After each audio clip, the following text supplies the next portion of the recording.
পৃথিৱী মাজিটো ভাল মানুহ পঢ়িব আসন দিব লাগে মইতো আজিও ছাৰ বুলি মাতো আহিলে মইতো মুখ্যমন্ত্ৰী হিচাপেও থিয় হৈ দিওঁ পৃথিৱী মাজি মোৰ তাতো আহে না মই চক কংগ্ৰেছে কাক থিয় কৰাই নকৰাই মই নাজানো কিন্তু পৃথিৱী মাজিক আপোনালোকে খুদিব মোৰ ৰুমত আহে মুখ্যমন্ত্ৰী হিচাপেও মই থিয় হৈ দিওঁ তেওঁ আহিলে কাৰণ তেওঁ মোৰ বিধানসভাৰ অধ্যক্ষ আছিল মাজিক মই চাহ জনগোষ্ঠী বুলি কোৱা নাই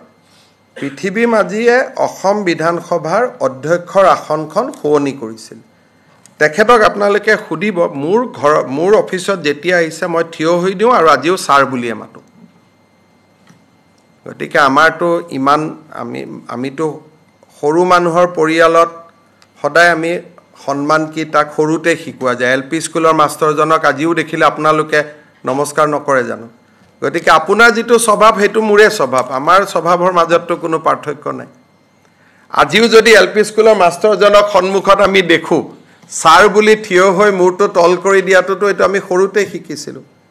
গতিকে মাজি বিধানসভাৰ অধ্যক্ষ আছিল তেখেতক মই যথোচিত সন্মান দিব চেষ্টা কৰো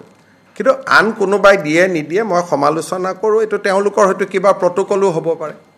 বলে এমপি বহি থাকিব বাকি সকল থিয় হৈ থাকিব তেওঁলোকৰ ভিতৰৰ কি প্ৰটোকল মইতো নাজানো